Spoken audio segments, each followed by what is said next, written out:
نحمدہ ونصلی ونسلم علی رسولہ النبی الکریم۔ ناظرین، روحانی کلینک کی طرف سے السلام علیکم ورحمۃ اللہ وبرکاتہ۔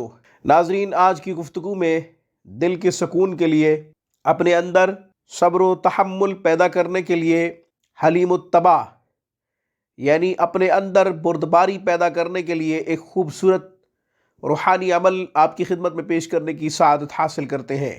ناظرین، اس عمل کی برکت سے انشاءاللہ دل کو سکون ملے گا، صبر و تحمل پیدا ہوگا، بردباری پیدا ہوگی، مزاج کی تلخی ختم ہو جائے گی، غصہ بھی جاتا رہے گا۔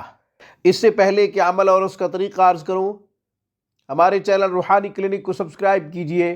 ہماری تمام ویڈیوز کی اپڈیٹ حاصل کرنے کے لیے گھنٹی کے بٹن کو دبا دیجئے تاکہ ہماری ہر آنے والی نئی ویڈیو کا نوٹیفیکیشن سب سے پہلے آپ کو ملے۔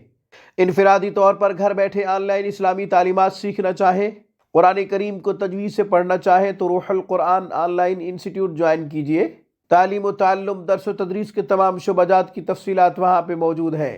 ناظرین، دل کے سکون کے لیے خوبصورت عمل، اس عمل کی برکت سے انشاءاللہ صبر و تحمل پیدا ہوگا، بردباری پیدا ہوگی، حوصلہ آئے گا۔ جب طبیعت کے اندر بردباری، حوصلہ آ جاتا ہے تو وہ شخص معاشرے میں کامیاب، باوقار سمجھا جاتا ہے۔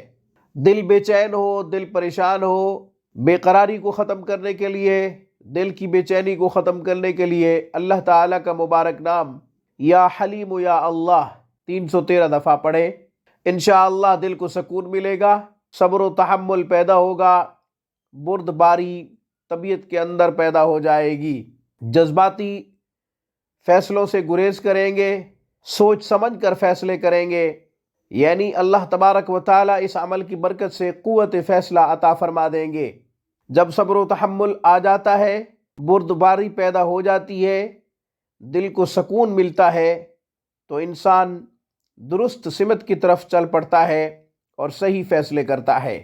آج کی گفتگو میں بس اتنا ہی۔ السلام علیکم ورحمۃ اللہ وبرکاتہ۔ Thanks for watching my video. اللہ حافظ، اللہ نگہبان۔